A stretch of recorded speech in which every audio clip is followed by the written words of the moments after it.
afternoon, everyone. Good afternoon. Woo! My name's Joseph Givargis. I'm the executive director of Our Revolution, and I'm going to be moderating this discussion today. And our discussion topic is pretty straightforward. Why should progressives vote in this moment?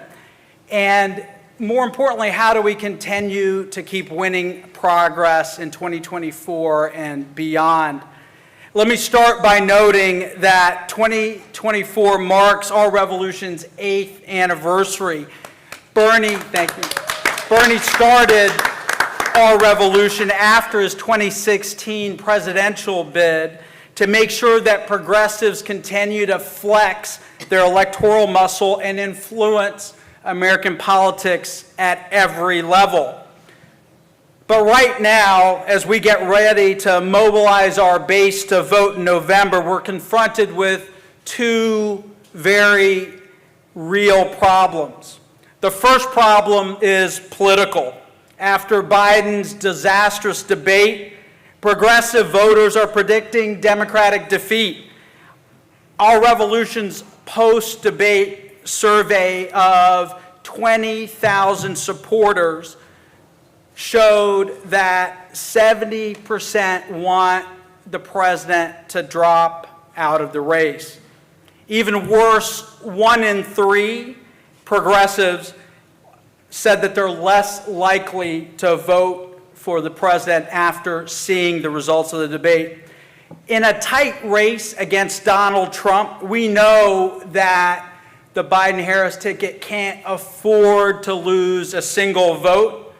But right now, based on our communications with our members, he's hemorrhaging support, progressive support.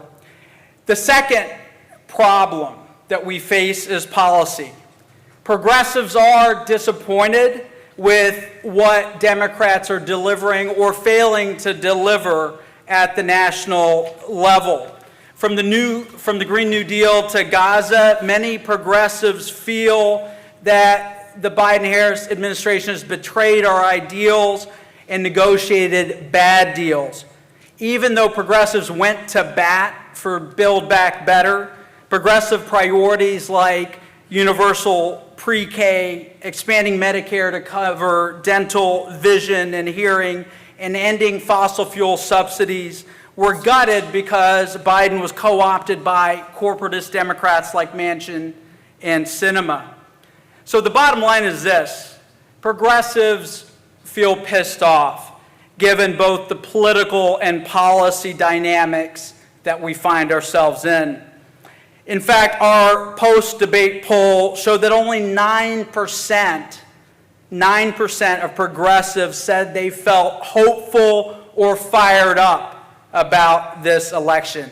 That's right, just 9%. The silver lining here, if there is one, is that over 97% of progressives that we polled agree that we cannot allow Donald Trump to prevail. And so this post-debate disparity between the 9% who feel fired up and the 97% of progressives who want to take out Trump is what we're going to talk about today. Every progressive wants to defeat Trump, but only a fraction feel energized to fight for Biden. Our latest progressive poll that we're releasing today shows that progressives aren't pumped up by the president's post-debate performance either. 70% said that Biden's post-debate appearances are not improving his chances of defeating Trump, and about 70% said that Biden is unlikely to beat Trump or they're unsure if he can do so. And maybe the most damning finding is that 34% said that his post-debate appearances have further reduced their chances, the likelihood of voting for Joe Biden. Given these results, it's clear that the progressive movement needs real motivation in this election cycle. Democrats have got to prioritize activating the progressive base now more than ever. And honestly, this is an opportunity for the progressive movement to have an outsized impact on policy and elections in this cycle. Look, no matter who's at top of the ticket, our job remains the same. We've got to defeat Donald Trump and the far right, and we've got to fight for progressive policies that improve the material conditions of the American people. We all know that Donald Trump is an existential threat to democracy. We can't ignore the fact that he's declared that he's going to be a dictator on day one. We can't ignore the Project 2025 blueprint that his allies are putting together. But look, at the end of the day, people need something to vote for, not just somebody to vote against. We've got to make it clear that not only will Trump roll back progress, but that Democrats will advance progress. We've got to make a clear case of what 4 more years will look like and give the American people hope that their lives will improve. And in this moment, it's especially important that we focus on exciting candidates who are vying for down-ballot races and for ballot measures at the state and local level to inspire as much turnout as we can and help lift the top of the ticket. And that's why I'm excited to have this timely conversation today. We've got an all-star lineup on the stage. We've got Representative Ro Khanna from California. We've got St. Louis Board of Alders President Megan Green, who's also an Our Revolution board member. We've got Maryland Delegate Gabe Acevero. And we've got my brother Larry Stafford, the Executive Director of Progressive Maryland. And so I'm going to lay out a question, a very simple question, and give our panelists an opportunity to respond. And then we're going to, if we have time, open it up for questions towards the very end.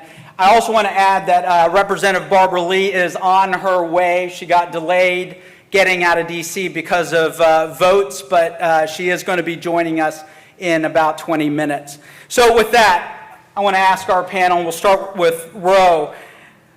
How do we make the case to excite the progressive base and get out the progressive vote, both nationally and locally in this moment? And how do we make sure that progressives are central to this electoral effort?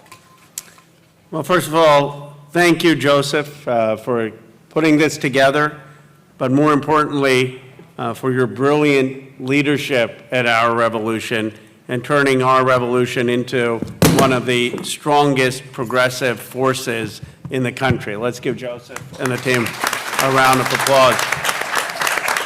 I think it's so important that, while I have the deepest admiration for Bernie Sanders and was proud to be one of his co-chairs, I think it is important for progressives to build durable infrastructure like the conservatives had that transcends any particular election cycle and is there for the next 20, 30 years so that we can build our ideals regardless of any particular candidate or particular cycle. We need to excite folks a bold vision, and what progressives, in my view, should be doing is to say to President Biden, what is most missing is not the correct pronunciation of every sentence. What is most missing is a bold vision for 2024 of what we will do when we win.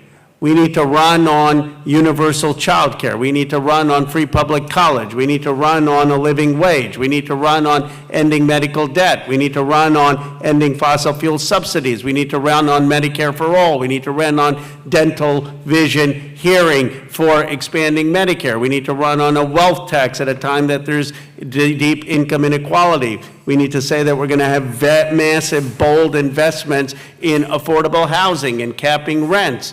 There is a huge agenda that can inspire. It's the agenda that will inspire more than, in this case, just the candidate. I mean, you can talk about what we've done, but you have to talk about what we will do. And if we have that bold agenda, we will be able to inspire people to get out and vote. And that also has to include foreign policy. You want to talk about how we get people back after the disaster in Gaza? How about saying that in the next term, the president will bilaterally recognize a Palestinian state, like countries have done, 143 plus countries around the world? If we give people a vision, I think young people will respond and come out and vote. Thank you, Representative. Is this on? Okay. Again, thank you. It's really an honor to be here today to have this conversation. I come from what the nation would call a deep red state. I come from the state of Missouri.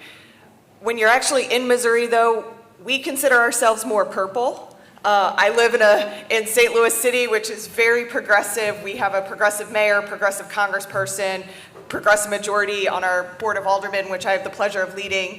And we're also a state that overwhelmingly continues to vote for progressive issues at the ballot.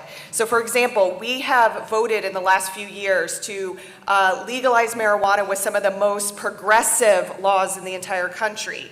We have passed ethics reform overwhelmingly at the ballot in the state. We have over and over and over again shown that our voters like progressive ideas, even when they don't necessarily vote for progressives or Democratic candidates. And why that's so important going into this election is because in Missouri and a dozen other states across the country, abortion is going to be on the ballot.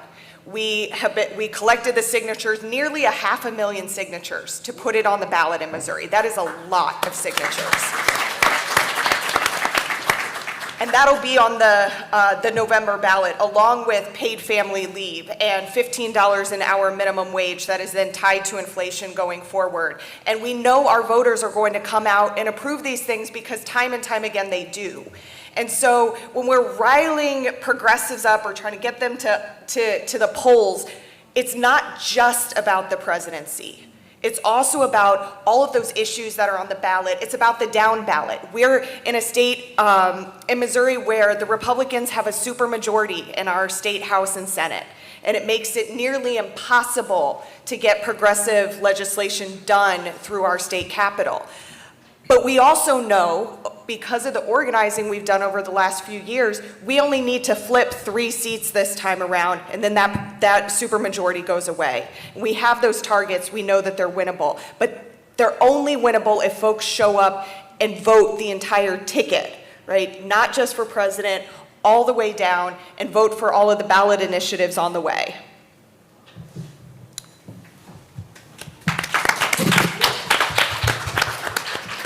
Good afternoon. First, thank you to our revolution for just organizing just really this very important pointed discussion that I think is long overdue, but one that we as progressives certainly need to constantly have our role both in this movement and our relationship to the Democratic Party, because what is clear is that when it comes to progressives, our votes, our coalition, our caucus is needed.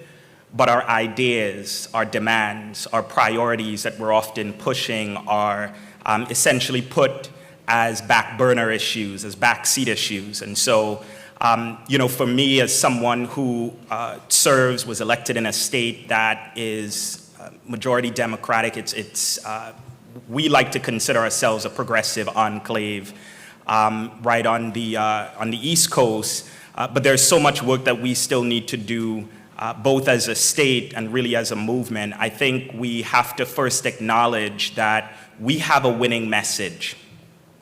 We have a winning message. Medicare for all is a winning message, right? Bodily autonomy and reproductive freedom is a winning message.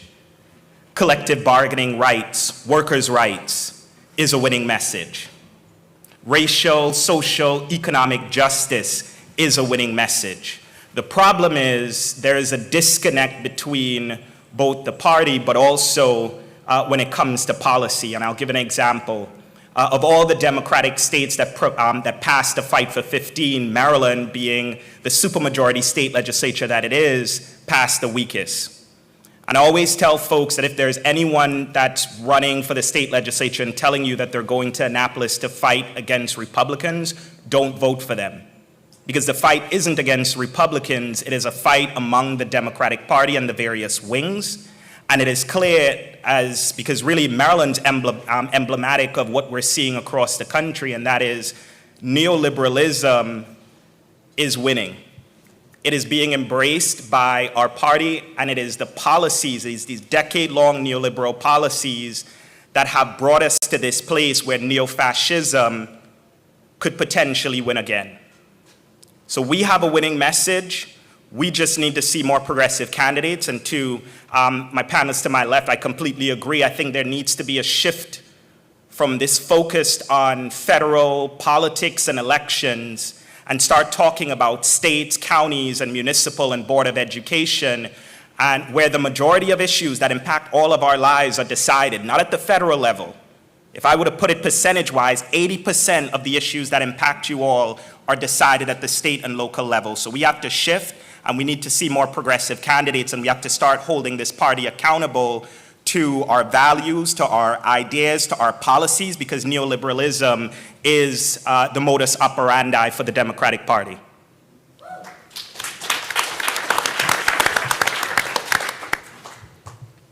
And of course, I'm Larry Stafford Jr., Executive Director of Progressive Maryland, and very happy to have some of my team in the room, including Sir James over there, Christiane.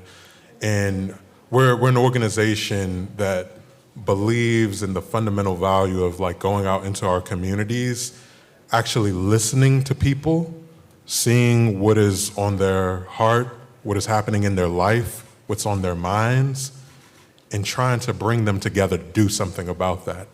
And so I don't just mention that just to, just describe our organization, but I mention that because I think that is one of the most fundamental things that has gotten lost in politics when we look around the country right now. And we talk about this federal election or even our local elections here. I think like our ears are not functioning as well right now at this point. That includes people in power at the top, the middle level, all levels, because I think what we've been missing is that people are hurting. I know like it's like easy for us to be able to say that and say like, yeah, I agree, right? But no, really, right now where you're at is Baltimore City. I challenge anybody, just go down the street and talk to some folks or just look, right? Baltimore is emblematic of what's happening in so many places across the country. Just as my brother Gabe alluded to, we've had 40 to 50 years of neoliberalism and austerity that has absolutely rocked our country from urban areas to rural communities. And it's like it's not getting through people's heads, really, why there is a possibility of fascism taking over in our country. We're not listening. I'll just give it a quick example. Like in the debate, Joe Biden looked tired. I think we've all been tired, right? But outside of the commentary about whatever his well-being may be, and the commentary about Donald Trump and his, just insanity, like I just give just an example. The question on childcare was asked in the debate. Donald Trump completely dodged it and just focused on attacking Joe Biden. And then Joe Biden, I think, in an offhand remark, mentioned the child tax credit. I remember looking at that and saying, like, there are three fundamental issues right now that I think are driving a lot of angst amongst voters that honestly Democrats need to win. This population of voters are very much impacted by what's happening in housing. Where did we talk about, where was there a serious conversation about the cost of living, which is mostly being driven by the cost of rent and radical increases to the cost to like have a mortgage, the rising interest rates? Did we have that discussion at the debate? I don't recall it. Maybe I missed it. I might have went to the restroom. The cost of childcare for families. No real substantive discussion about that. So I'll just end with saying, I think we have to start with listening, because if you go to door to door like our organizer, Sir James, does, if you listen to people in these communities, you'll find a pathway to victory, but they have to believe that you're listening to them first. So I'll close with that. Thanks, Larry. Listening is the first rule of good organizing. So I want to have a follow-up question for the congressman. In terms of the administration, and you're a surrogate for the Biden campaign, what you said is, well, we need to articulate, right? We need the president and the party to articulate an agenda, a vision of what we're willing to fight for. Are they listening to that? Because even for myself, I find hard to articulate, like, this is what we're gonna achieve over the course of the next 4 years and what we're gonna fight for. Well, Joseph, I think they aren't listening enough. You know, to Larry's point about the debate, the part of the debate that I found the most appalling, the most out of touch, was you had these two old people talking about their golf handicap. And I was like, what America are they living in and trying to lead? I mean, how many people do you know who are out there arguing about who has a better golf handicap? My guess is, I don't know the statistics. I doubt that the vast majority of Americans have even been on a golf course, let alone arguing about their handicap. What they're arguing about is, or thinking about, or struggling about is rent. And then, by the way, they're talking about that rent, the cost of rent in my district, which is the wealthiest district in the country, as much as they're talking about rent in Baltimore, because we've got massive economic inequality. And the president could address that. He could come out clearly and say, look, we've got a housing shortage, and in a market that has been distorted because there's not enough apartments and housing, we have a situation where rents have gone up and all those rents are going to the landlord. And so we're going to cap rent and not have rent go higher than inflation. And by the way, in places like New Jersey that have done those rent caps, it doesn't increase the shortages, because the shortages already exist. You've got an artificial market with the landlords exploiting it. All it does is it makes sure landlords can't exploit it. And we can say we're going to stop Wall Street from buying up more of these apartment complexes and more of these single-family homes. And then if I said that, even if I didn't have perfect grammar, people would still vote for us, because they want their rents not to go up. But if they think that there's not going to be significant change, that it's going to be more of the same, that yes, we're going to have more chips factories, that was my bill, but that's not immediate, that's not tangible for their lives tomorrow, then we're not going to be able to inspire them to vote. So I've said to the team, the administration, you don't have to do the laundry list or the big progressive agenda that many of us have talked about, that Gabriel and Megan have talked about, but pick three big things. I happen to think childcare and housing are two good ones to start with, and probably healthcare the third. And just drive that home, that that's what you're going to fight for. And we hope they're listening. Well, look, this is the time, and let me just say this. I'm proud of the progressives. I'm proud of Senator Sanders and Pramila Jayapal and AOC and others for being disciplined. Because you know what the irony here is? I spent, as co-chair of Bernie Sanders' campaign, 1 year listening to James Carville on CNN say that Bernie Sanders was unelectable. I'm glad now he's talking about Joe Biden being unelectable. I mean, it's about, 1 year he said Bernie Sanders was unelectable. These folks are driven by one thing, polls. See, progressives, we're not driven just by polls. We're driven by vision. We're driven by ideals. We believe that if you actually believe in something, then you fight for something, you can persuade people to come along. And this is the first time that the progressives are not being blamed. Usually the first thing they do is, oh, there's a catastrophe, progressives are to blame. Well, guess what? The progressives have been the ones saying, we respect the process and let's go win and let's have a bold vision. While you've got all these Democratic operatives freaking out on the polls and attacking each other. So I'm actually proud of the progressive movement, and I think this is the time for the president to listen to a few of the big ideas of the movement, and I'm hopeful they will. And a follow-up for both Megan and Gabe. Are you fearful in this moment that there's going to be a down ballot drag? And given that you're at a level of government that's closest to the people, you're moving things that are transforming people's lives, whether it's housing, whether it's on wages, are you afraid that this election could set back the progress that we're making at state and local levels?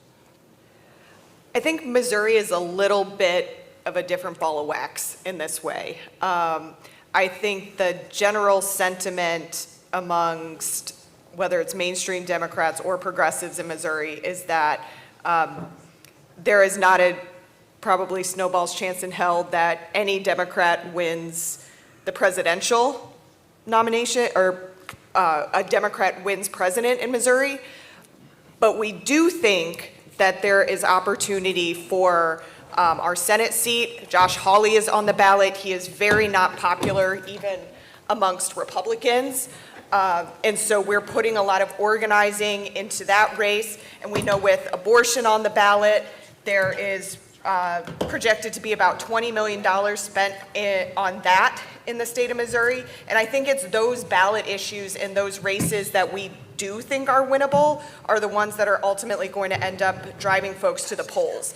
And as a side note, in the city of St. Louis, something that I've worked on for a few years and a few election cycles with our revolution is we've essentially created our own progressive organizing pack for the St. Louis area. And so we're doing that voter turnout to talk to voters and say, yes, please come out and vote to put abortion in the Constitution.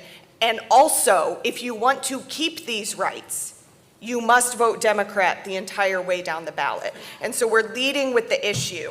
We're leading with it on $15 an hour minimum wage and paid family leave, saying the same thing. If you are voting for these ballot initiatives, then you must also vote straight ticket Democrat, because otherwise, and we have seen this happen, something gets passed at the polls and then the Republican legislature comes back into session and they repeal it. And they completely undo the will of what voters have voted on in the state. And so we're trying to tie the issues that people care about to being a Democrat and get folks used to the fact that if they are in favor of these progressive issues and progressive causes and they want to keep them and maintain them, then you have to also vote Democrat the entire way down, even if the candidates are not necessarily your favorite person or the person you were, voting for in the primaries. I'll say really quickly, because I see Congresswoman Lee has joined us and would love to, but I'll be very quick, and I'll say it's good to see you. That in a blue state like Maryland, I think the dynamics of the presidential race, I don't think it has any impact on down ballot offices and candidates. I think in part because, one, we're a blue state, but many of us are organizing in the interim outside of presidential years on issues that we can decide on, that states and localities decide on, that people care deeply about. Going back to what I said earlier about the majority of the issues that impact our everyday lives are decided at the state and at the local level. And so for many years, even though we hadn't seen any movement, any traction on bills relating to police accountability in the US Congress. A lot of us were organizing right here in Maryland before and after Freddie Gray was killed, before and after George Floyd was killed, to ensure that we're educating folks, but we're also changing the laws that would have a ripple impact. And I would say we've done that. We've been successful at that. We were able to repeal the Law Enforcement Officers' Bill of Rights, which is essentially a legislation that protects corrupt and racist cops that many states have adopted from Maryland. We started it right here. So your Police Bill of Rights in Kentucky, when we talk about accountability for the killers of Breonna Taylor, the reason why you can't have accountability is because other states have adopted this very racist law that protects corrupt and racist cops. And so we were able to organize to get that repealed. We were able to get Anton's Law passed, legislation that I've been championing for many years. But we recognize that there's still work to do. Again, going back to what I said, the neoliberalism and the way that our party sort of rally around neoliberal ideas and candidates. And so even though we were able to get police accountability passed, really important things like ending no-knock warrants, addressing white nationalism in law enforcement, ending qualified immunity in state courts are things that some Democrats in the legislature felt like it was just too far. And this is where the apathy sets in. This is where impacted communities who have been told time and again, come out and vote, but their everyday lives and the material conditions aren't changing. This is where the apathy sets in and where we see a rise of neo-fascism. And so we're always organizing in the interim, regardless of who's running for president on either side of major parties. We're organizing because we recognize that state and local government has impact. And to give one more example really quickly on how states matter and the impact on federal issues. We talked about marriage equality being the law of the land, via Supreme Court decision. Maryland was the first state to pass that legislatively, but also as a ballot initiative. And we would have never had that case being brought before the Supreme Court and plaintiffs if it were not for a couple that got married on the BWI tarmac when Maryland legalized marriage equality and later served as plaintiffs that had an impact on the law of the land and changing laws to ensure that there is marriage equality. There's power in organizing at the state and local level, and there's power in electing progressives at the state and local level. We just have to shift from this focus on federal politics and start realizing the same way Republicans did. They recognize that states are where it's at. They're the laboratories for democracy, but they're also the laboratories for public policy. And so when you see many states gerrymandering and passing all these laws and policies, it is because Republicans and neo-fascist conservatives have made a concerted effort to focus on the states.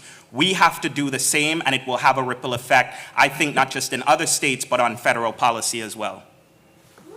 Thanks, Gabe. And now I want to welcome the living legend, United States Representative, a longtime leader of the progressive movement in our country. So Barbara, the discussion that we're having is, given the debate performance, progressives, our revolution members, don't feel confident that the president can win against Donald Trump. And the question that we're discussing is, how do we try to motivate our base in this moment? How do we get progressives out to vote in this moment? Well, thank you very much for this invitation to be here. Let me tell you, this is a breath of fresh air being here with you. Joe, thank you for keeping hope alive with our revolution. I tell you, it's been really awesome working with you and Bernie and the whole progressive movement throughout the years, and especially in the last couple of years with my Senate campaign. So thank you all so much. And Roe's our resident economist. He every day breaks down all this stuff where we can understand economic policy and economic theory, but also he's a friend and a leader. So thank you. It's really good to see you off of the floor. We all have our, like in the black church, we have our seats where we go and what we do. And so it's good to see you here. And to Megan, Gabrielle, and Larry, just listening to you all in the last couple of minutes really is inspirational. And it says to me that we're on the right track. because I was in the state legislature. Everyone wanted to know why I left chairing a committee and had a constituency of 840,000, much larger than congressional campaigns that run for Congress. That was 26 years ago, but then, it was even then we began to see the power of local and state governments in terms of changing, the world. And I still think that we all have to have that as a goal, changing the world for the better. So let me tell you, I think this election, you'd have to tell me who you think, first of all, could beat Donald Trump if there's a candidate. But secondly, you have to tell me that, the priorities in this election should be the progressive agenda and making sure that we educate voters about what's at stake. Of course, our democracy, our economic issues, health care, all of the issues, housing, these are the issues that are on the ballot. Defense spending, climate. So the candidates that address these issues, that are going to do the work and engage in systemic structural change so that we can move forward, is the candidate we should be talking about. Beyond that, who knows? I mean, I personally am supporting the president. We'll continue to do that. And I tell you, I have served through several presidents, and I have been a staff member to the late great warrior Ron Dellums, Jimmy Carter, Richard Nixon, you name it. I was an intern during Watergate. And so I get it. And so you have to tell me how we could elect someone at this point in time other than the current president and when. But the most important part, I think, is our agenda and challenging candidates to step up and to live up to our progressive agenda. And I have to say, with President Biden, thank goodness for the Progressive Caucus and for all of you.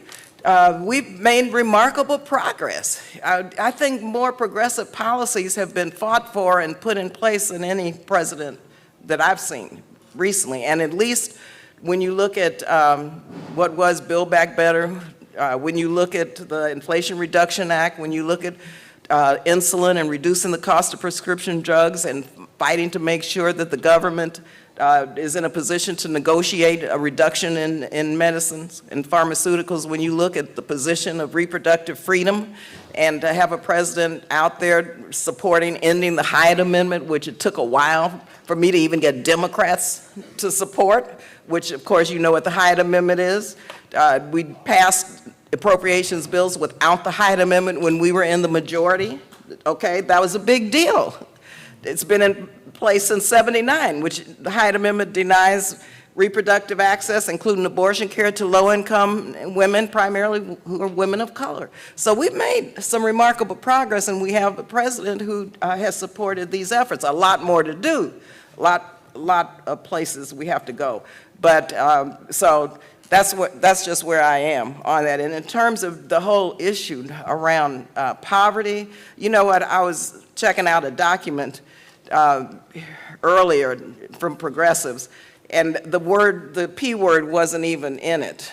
And I am trying to get progressives to understand that working men and women are who we have to fight for, but we also have to use the word poor and low income and people who are living on the edge. And we work with the Poor People's Campaign. And so the progressive agenda has to include seeing people and using language that people know that you see them. And our work speaks for itself.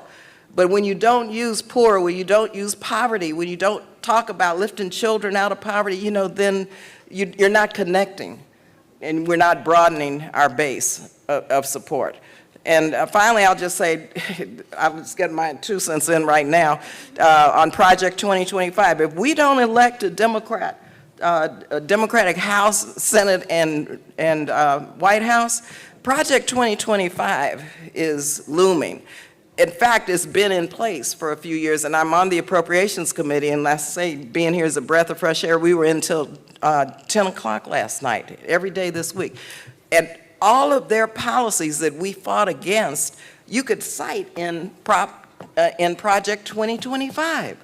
And I cited provisions of that and their amendments, they dovetailed. They were exactly what came out of Project 2025. So if that's not enough to talk to people about, to elect more Democrats, I don't know what is. And so I just urge and encourage you to be intentional about this and don't allow a malaise or cynicism to set in, because we have a lot of work to do, and it's going to be the progressive movement with our allies that's going to win this thing in November. Barbara, a quick follow-up. How do we get the administration, the campaign, to articulate this progressive agenda, Well, rather than just laying out like Trump's a threat, which he is? well, they may not be able to articulate it. We may have to be the ones to articulate it. I'm telling you, I believe in the power of people. I believe in grassroots organizing. I believe in people being those messengers. They are who they are. And you think you're going to change an 81-year-old man talking, and age is a factor? Everything, but be honest and truthful. You're not going to change people.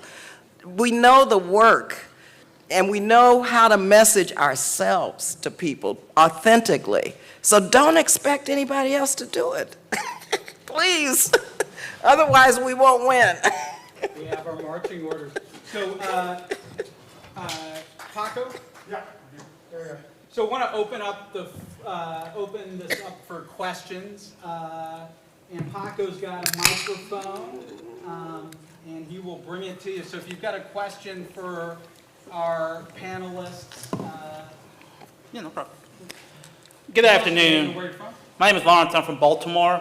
So I understand strategically there's going to be fundamental differences, but in Baltimore, there are fundamental tactical issues of agreement where we just aren't seeing Democrats step up with progressive, even when it's in Democratic Party's best interest. We have Sinclair Media supporting Trump, supporting Larry Hogan, and they're putting ballot initiatives on the ballot to shrink the city council, literally making less Democrats. And we're seeing the Democratic Party shy away from fighting that because they don't want to be on Fox. No Democratic elected official wants to be on Fox News every night. Local Fox News, the potential scandals. Even with, tactically, there is a group called Democrats for Hogan. And a powerful state senator declared his support, former state senator. If this were Democrats for West, Democrats for Gloria LaRivia, the Democratic Party would be attacking this person vociferously. But they're very well funded and they're very well connected to AIPAC and the Israel lobby. So there's just silence, even when it be in the Democratic Party's interest to attack these moderate Democrats coming out for Hogan. They're just so scared. How can we trust them when it's even in their best interest to fight Sinclair Media putting ballot initiatives, to fight Democrats for Hogan? How can we trust them to come through on any of the progressive agenda when locally we don't see them standing up to the conservatives and the moderates, even when it's in their best interest? Yeah, so just to give a little bit more context to what my man Lawrence was talking about, so in Baltimore City, like many cities across the country, there's a Sinclair Broadcasting station. So some of you may remember Sinclair Broadcasting from John Oliver's segment some years ago. But they run these scripted programs across the country pushing a right-wing agenda at a local level. So they fly under the radar because they're a national media network, but they focus only locally. So it's very interesting. And in Baltimore City, they function not only as a media outlet, they run a TV news station, but they also have a sort of political arm as well that does ballot initiatives. One to shrink the size of city council, and I believe they're also supportive of another one that would basically bankrupt the city of Baltimore by cutting property taxes, right? So, and they've had success before. They recently instituted term limits in Baltimore City for, I believe, the city council and mayor as well. And so they're very insidious and very dangerous, right? But you don't hear that getting talked about a lot. And that's something that will be incredibly damaging to the city of Baltimore. So we're involved in the fight right now against what Sinclair is doing with these ballot initiatives. But Lawrence is absolutely right that Democrats are far too terrified because they've seen examples of Sinclair Broadcasting pretty much tear, politicians apart, right? I'd name one example being Marilyn Mosby, the former state's attorney here, who I would argue had almost her life ripped apart by Sinclair and their allies in the FOP, who had like private investigators, they have a team of opposition researchers, like just practically work after her prosecution of the police officers who were involved in the death of Freddie Gray. They worked around the clock, night and day, to make her a menace to the public in the city of Baltimore. So we've got to have much more of a backbone in the Democratic Party, frankly, to stand up to things like this, but also, you know, like what we're doing in Baltimore now is like bringing together coalitions of organizations to let people know that even your local news sometimes can't be trusted. And I don't know how Sinclair is an actor in other cities, but we're very concerned that this could spread to city after city if this model is shown to work. Oh, and I failed to mention they recently purchased the Baltimore Sun. Yep. So we're gonna have a panel all about this on Saturday at 10:15 if you're interested. But yeah, definitely worth discussing. And I'll just say quickly, Democrats aren't good, and the Democratic Party, in my opinion, at sort of this offensive, particularly around Republicans and Republican candidates. A good example of that, to Lawrence's point, you know, I call him Lion Larry, sometimes call him Lawrence, but we're not going to call him Lawrence because I don't want you all to get confused. But this is someone who essentially has had a terrible term as governor of Maryland.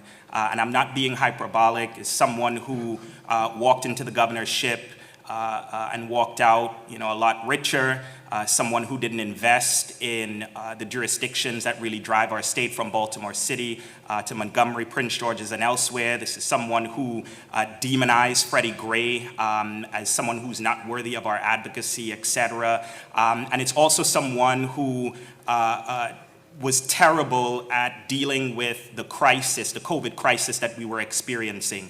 But Democrats, both in this state, and I think nationally we're seeing it as well, are not good at going on the offensive about Larry's terrible record, the things that he's done while here in the state of Maryland, and he's in no way a moderate or an independent, but he recognizes that if he distances himself from the neo-fascists and the crazies of his party, that some folks in this state will say, well, he's not like the rest, right? But let's be clear, Larry, he ain't like us, right? That's for sure, and he's definitely very much of a Republican and a conservative in that regard. But we have to go on the offensive. We have a strong message, but we have to put it out there, and we have to start going after people who lie about their record and their positions on things. If I could chime in real quick, I don't think that the Democratic Party is the vehicle, quite honestly, to push back on this. I think that the vehicle to push back on this is community organizing. So in St. Louis, we have something called the People's Plan Coalition. It's a coalition of 52 different organizations, racial justice organizations, labor unions, environmental organizations, who have all come together to basically form an organizing table. And that organizing table works very closely with the progressives who are in elected office, and collectively, we work on organizing strategy, because our Democratic Party in St. Louis and across Missouri does not do anything. And they spend more time fighting to repeal ethics reforms that voters passed at the ballot box than they do actually trying to educate and talk to voters. And so we've realized that that is not going to be the vehicle to push back on fascism or push back on Project 2025, that we're going to have to do it through community work and community organizing. Thank you. Akane Freechild with Brentwood, Maryland, although I'm in Wisconsin for the summer. Thank you all, especially Representative Lee and Representative Khanna, for championing democracy reform, the Freedom to Vote Act, the John R. Lewis Voting Rights Act. My question is, many of us are working at the state level. There's a lot to be done there, but people do feel, in a vague way at minimum, that our federal government is not representative. The Electoral College has always been broken. Now the courts are more broken than ever. The Senate is broken. So what kind of messaging do you feel like is important for progressives to get out there about the deep even deeper than the Freedom to Vote Act now, change that we need if we're going to have something strong and representative at the top.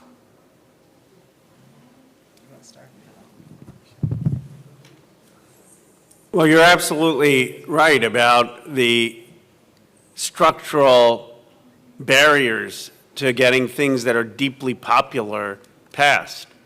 The problem is big money when it comes to having basic reform against big pharma. I mean, the fact that we capped insulin was impressive, but we still haven't done it for a lot of the private sector insurance. There are a lot of other drugs that we haven't done. And the reason for this is that the pharma lobbyists and the big money influence. We still haven't gotten fossil fuel subsidies repealed because of the influence of the big oil companies. So you have one thing, which is big money. Then you've got a Supreme Court that has total corruption. I mean, quid pro quo. And, you know, the ruling on immunity for the president, that somehow you can do an official act. Let me tell you, if you're a legislator and someone says, I want you to vote some way and I'll give you $1 million, that's an official act. It's bribery. You'd go to jail. But somehow, if the president gets bribed or does official acts, that there's immunity. I mean, this court is so out of touch, and then they're sitting on cases where they've got financial interests directly with conflicts of interest. So you've got a court that is a problem. Then you have the Senate with a filibuster that has blocked the John Lewis Voting Rights Act, that has blocked the George Floyd Policing Act, that has blocked the legalization of abortion with the Roe versus Wade framework, that has blocked every gun violence basic bill, that is blocking increasing the minimum wage. And I think progressives need to say, in addition to the policies, we need structural reform. We need term limits on these Supreme Court justices. We need a judicial code of ethics. We need to end the filibuster. We need to get rid of super PACs. We need to overturn Citizens United. And we need to stop super PAC spending in our own Democratic primaries. Enough with that, where big money is coming into these primaries and dictating the election. The only thing that makes the time I get most sympathetic to Joe Biden is the headlines that say big money donors want new nominee. I feel like Biden should just run on that. I'm not the choice of the big money donors. But, you know, we need structural reform in this country because people get that the federal government isn't working for them. Yeah. Well, as we say, I associate myself with all of the remarks of my colleagues. I'll just add a bit to this. We've got to get to public financing of campaigns. Yep. That's bottom line. But I have to say, and Roe laid out the structural issues and why it's not working. But remember, as an African American, my perspective goes a little deeper because it's never worked, okay? Yeah. It's never worked. And we've been fighting this fight since we've been here in this country, and still trying to break the chains of being enslaved because of the structural and systemic issues that have been part of this country's systems, both in the corporate and business and private sector and in our governments. And so I think that we have to be ready for struggle. We have to understand that this is a marathon and that we have to organize at the local level, because I was listening to what Megan was saying. The only way the Democratic Party is going to change is through pushing the Democratic Party to a more progressive position. The only way that's going to happen is grassroots organizing. And so I really believe that we're at that inflection point and at that defining moment where we can go backwards or forwards. I remember the days of Jim Crow. I remembered, you know, my family, my dad served in Normandy. I mean, he was in the 92nd Battalion in World War II, in the segregated battalion in combat based in Italy. And I was just in Normandy thinking about him and what happened. When he came back, he couldn't even buy a house for his family. You know what I mean? So we have to not go back, but look at this in a historical context and where we are. And look at how the black community, in many ways, just basically got a few of our rights, and we're still fighting for that. And so we can't give up. And we have to address the federal government, especially from a structural place, and that's where progressives come in, because progressives understand systemic change and not tinkering around the edges. We know we have to go for it, and we also are practical, and we know if we go for it, and I'm going to tell you, when I was in the, and this is an example of structural, why I'm talking about progressives, I was in the California legislature with a very right-wing governor, Pete Wilson. I was the most progressive, he was right-wing. He signed more of my bills into law than anyone else, any other Democrat. And you know why? Because I staked out the left turf. And I did not start on negotiations in the middle. I started to the left. He was all the way up here. And by the time we muddled through this, I got stuff done. And so I think we have to really be true to ourselves as progressives, but know that we also have to bring people along and the movement along. And we have to not get cynical and not believe that we can't make these changes. Look at France, look at how, and I was there, I mentioned during Normandy, you look at, then, I knew then, because I talked to a lot of people, I said, the right wing's not gonna take this, because the folks, people, said, no way, we're gonna push back on this, and you see what they did, they formed the alliances, and they won. And so this is instructive in terms of what we have to do and should do in an American context. Thank you. My name is Carlos from Waldorf, Maryland. My question really is, right? My question is geared towards, I know that there is a push from, a push around Project 25 and the issues with that. I'll say as Black people, we've kind of been living through Project 2025 for a long time. But in the push to make the Democratic Party a more progressive party, we've seen that while the Democratic Party will not come out and fight Republicans on issues, they will definitely use all their force against progressives to smear us. And do we as progressives see it as this party, it may not be viable to move any type of change, and there needs to be a push for a third party or something outside of the Democratic Party to say, hey, look, if you don't make a change, we have somewhere else to go. And I also look at it as a Black person. For us, we're all with the Democratic Party, but the Democratic Party for years has taken us for granted to say, I have your vote no matter what. So maybe as Black people, if we separate to say, hey, you have to earn our vote again, we'll actually get some benefits from a party to say, hey, we want your vote, so we have to move things along for you. Do you all see any move or that you all support of moving for a third party, whether it be green, independent, however, to combat the constant rightward shift of the Democratic Party? Oh, my man Carlos right there. I just wanted to jump on that question right there. And good to see you, Carlos. You're looking stronger now and everything too, man. I see you. I see you, man. And I like that T-shirt, Carl. Yeah, yeah. But to speak to your question, I was just going to say, so I'll say yes and no, right? And I'll explain as well.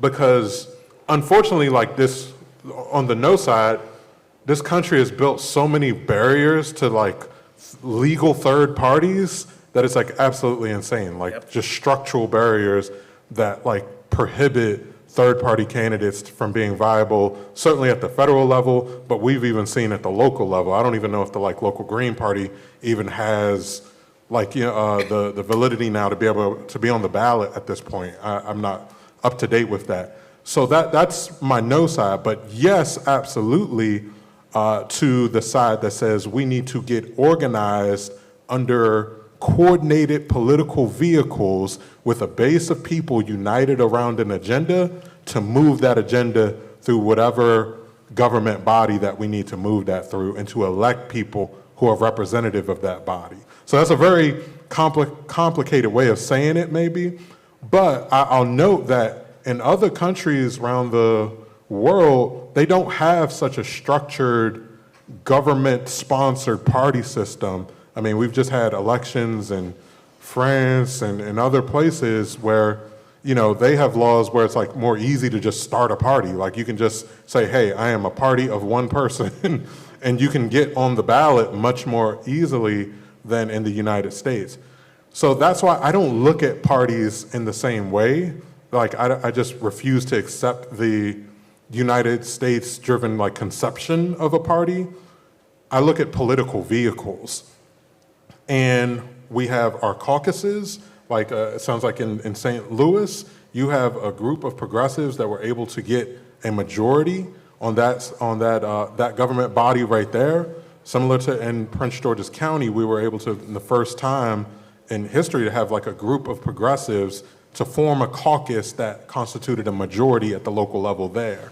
So, and I think those caucuses, like Ms. Megan Green was just describing, like need to be coordinated with organizations that are working to build a base in the community to get behind them. And for me, that is a party. Like now you've got other structures that we can get into later about like party discipline and making sure that there's accountability between those who are representing this pseudo party in office and those in the community. But those are definitely structures that we need to build into place. But unfortunately, the United States context just makes just going and filing and just creating this magical new party like nearly impossible. It's been tried over and over and over again. I think we need to be more organized as caucuses and as base building vehicles that can move votes and move policy.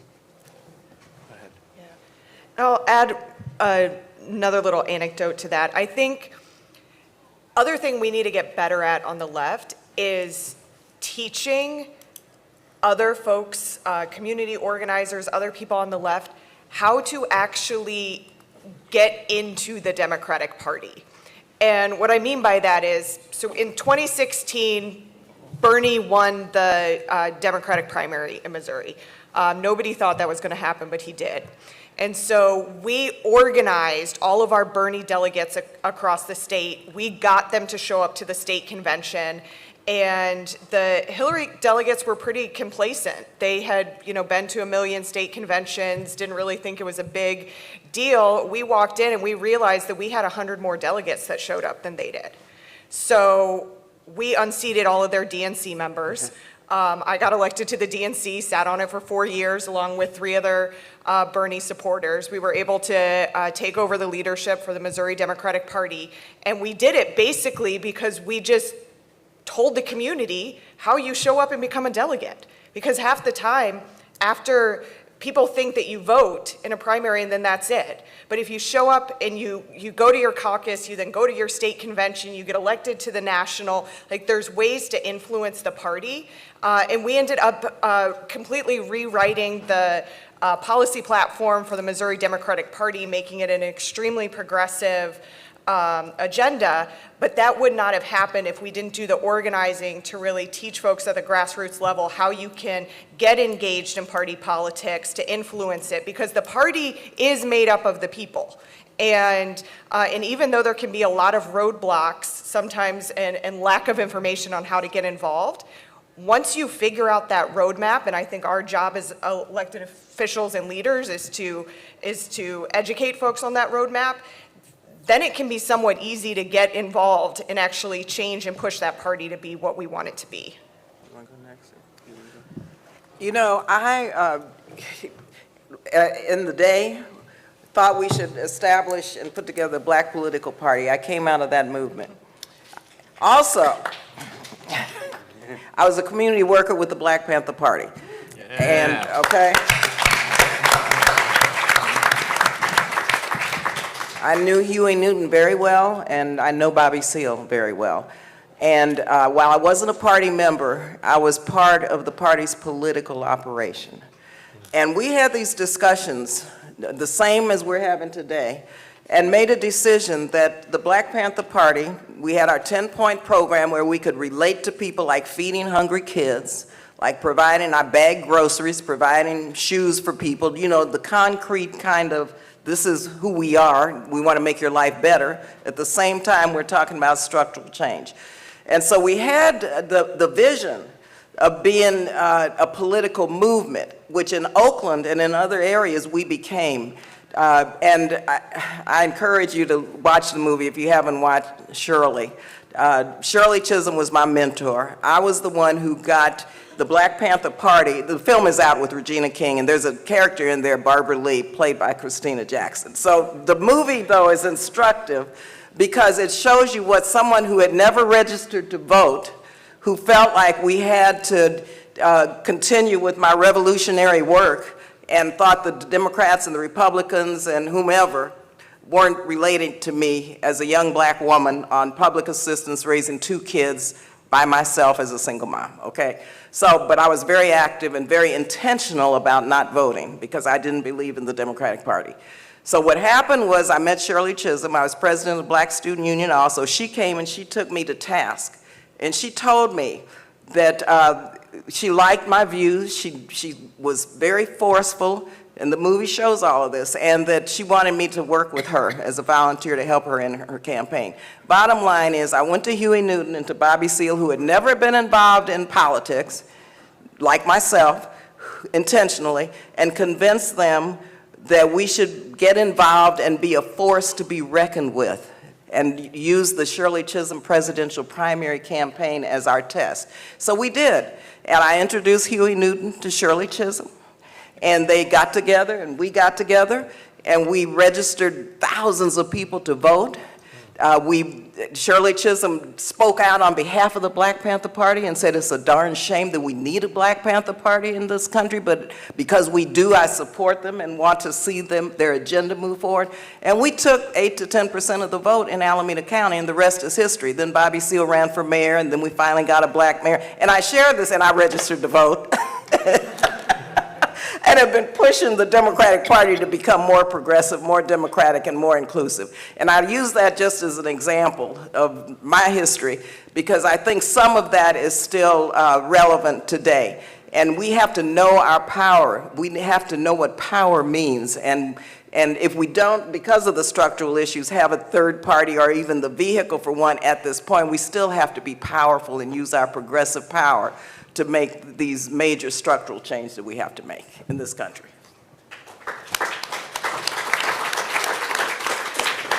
That is Megan and Barbara are so eloquent. I'll just say something very simple. If Donald Trump can take over completely the Republican Party in 8 years, then progressive sure as hell can take over the Democratic Party. Bernie Sanders almost did, and they stopped him through a lot of shenanigans. But with this group, I mean, they want you to forget how close we came. There should be progressives and a progressive platform leading this party for the next 20 years, if you look at where the base of voters are. That's right. Thank you. We are out of time. Please give a round of applause for our amazing panelists. And we're going to get ready for the next session. I just want to close with one observation. This is a trying time for our country. It's a trying time for progressives. But if anything that I picked up out of this conversation is this: we've got to keep organizing, and we can push for progress. And we have a chant at Our Revolution. It's called, when we organize, we win. I want you to say it with me. When we organize, we win. When we organize, we win. When we organize, we win. Thank you.